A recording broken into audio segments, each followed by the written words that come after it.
Hi, I'm Max Sellman. I'm the gene editing product manager at Aldevron. I'm very excited to take you through some of the developments that Aldevron's made for off-the-shelf CRISPR nucleases around QC and manufacturing, as well as our latest tech, which is custom RNP manufacturing. So let's get into it. First, just a little bit about Aldevron. We are a manufacturing company. We've been around for 20 years. We're primarily focused on plasmid DNA, protein, and mRNA manufacturing. Now, we do this from research grade through GMP, and we serve clients across a wide variety of industries and disciplines, but we're very heavily focused, as you can imagine, in the cell and gene therapy space, where we support clients from very early stage work all the way up through commercial applications. What I want to talk today is about some of the work that our protein team has been doing, where we've developed over a series of years here, a really robust platform around CRISPR nuclease manufacturing. So what you see here are the CRISPR enzymes that we sell in our catalog. So we have 4 in the catalog now, though we've made dozens of different variants over the years for clients on a custom basis. We have a pretty consistent philosophy in how we design these. We like for our products to have consistency in construct design, not only across products, but across quality grades. So you see that each product has just a simple design of the nuclease and then an N-terminal and C-terminal nuclear localization signal. There's no affinity tags, there's no nickel chromatography. It's just a clean, concise construct. And these constructs are not only the same across products, but as you go up in quality grade, especially with our SP-Cas9 or our SpyFi-Cas9 products to a GMP source or a GMP quality grade, you get the same nuclease with the same construct design, same release specification, same production process, et cetera. And the idea is that you're going to see that equivalence in performance as you step from quality grade to quality grade. On the QC side, we've been leading the way. We have a panel of 13 assays, which is industry leading. We tend to think about them in 2 different buckets. We say we've got product characteristics. So the question is, what about the protein specifically? Is it pure? Is it aggregating? What's its concentration? Is it active? Things like that.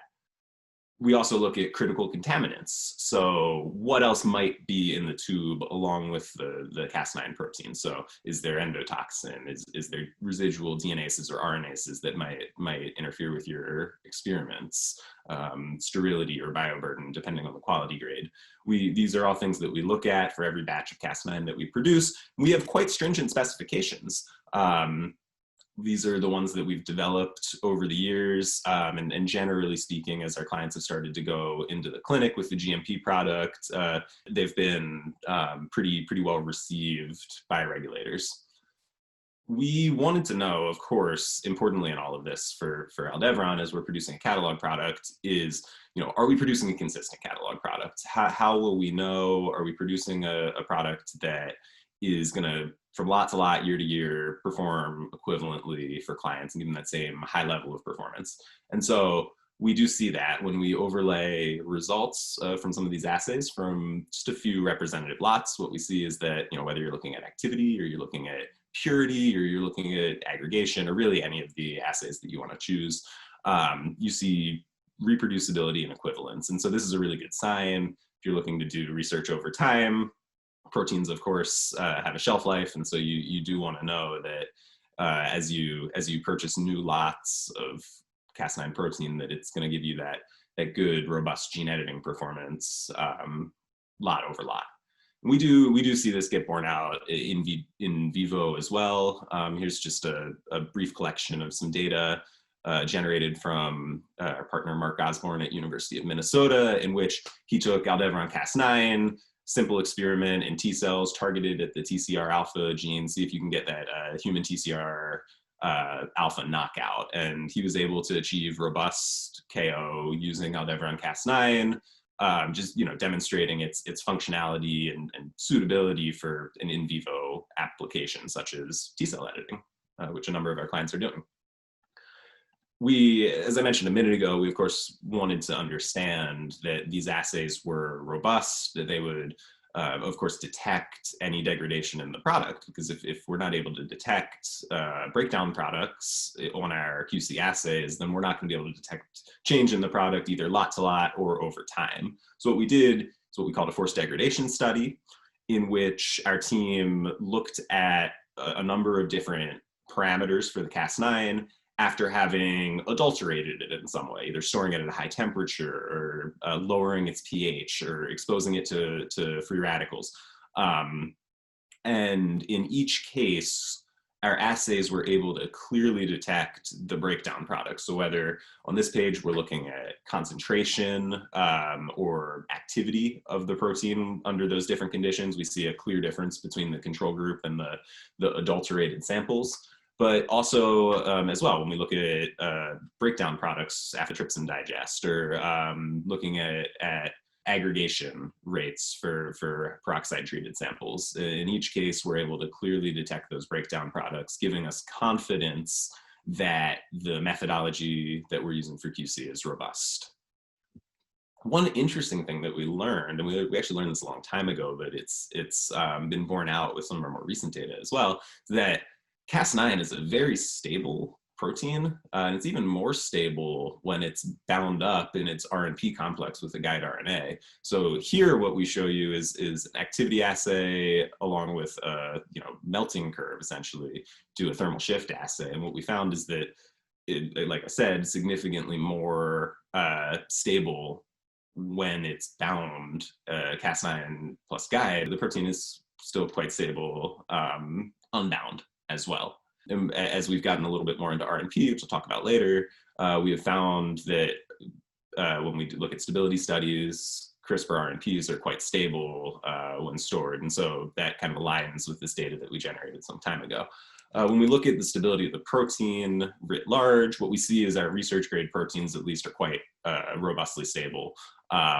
We're continuing to do studies on all of our proteins, but for our wild type Cas9, for our SPI5 Cas9 nuclease, we're seeing stability upwards of 2 years for these products at research grade. And so we're continuing to build on that data, generate more lots, but we're feeling pretty confident about that 24-month storage time for these proteins. I want to talk a little bit about the SPI5 Cas9. I know I've mentioned it a couple of times throughout this talk.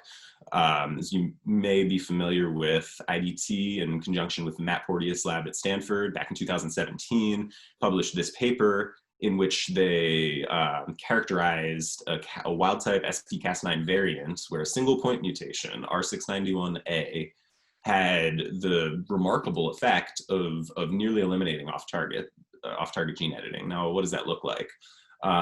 If we look at this graph and we target a site with Cas9 that has known off-target editing, you can see in blue and in gray, we've got a couple of different wild-type SP-Cas9s, and then in the orange colors here, we've got the SPI5 Cas9. You can see robust on-target gene editing at your site of interest.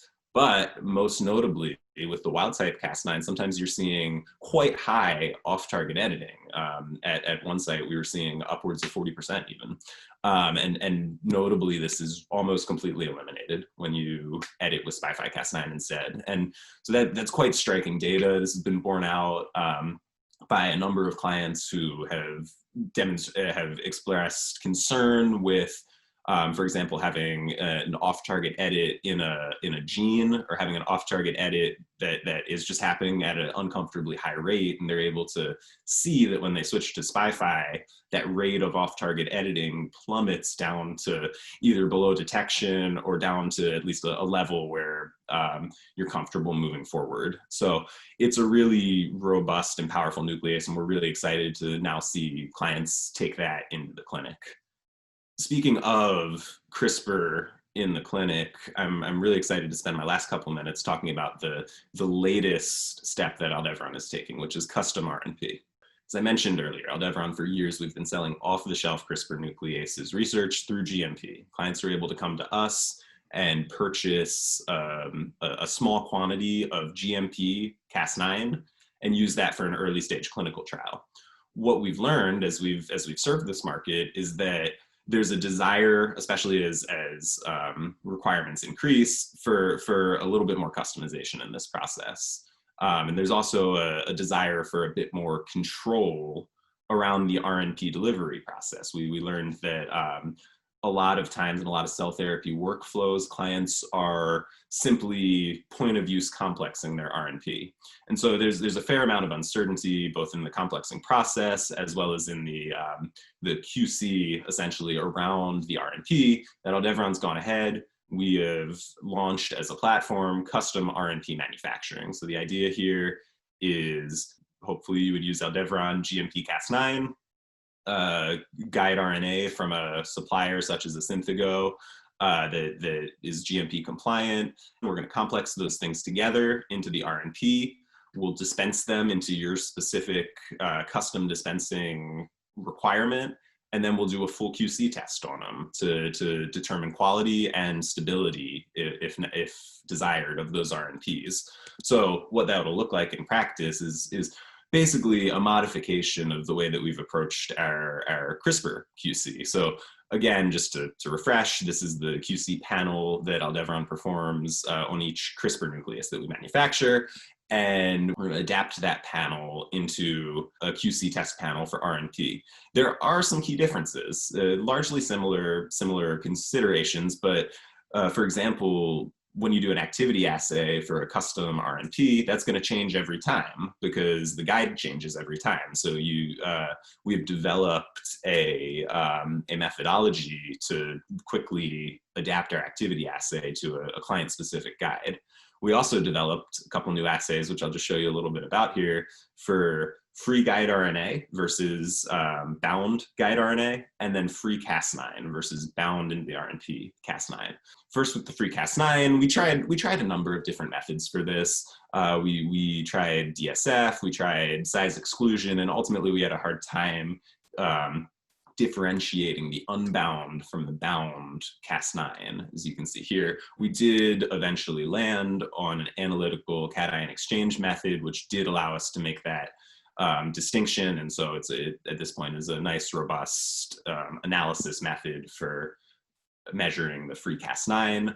Likewise with free guide, we tried a number of different methods, but ultimately determined that some native page conditions were able to let us not only detect but quantify the amounts of free guide RNA that are present in the solution. And so when you take those together, the free sgRNA assay, the free Cas9 assay, the customized activity assay, combine those with the existing QC tests on hand for Cas9 around endotoxin, purity, et cetera, we're able to deliver on custom RNP with QC stability results. And hopefully this is going to allow researchers to really much more tightly control the application of the gene editing material into their cell therapy workflow.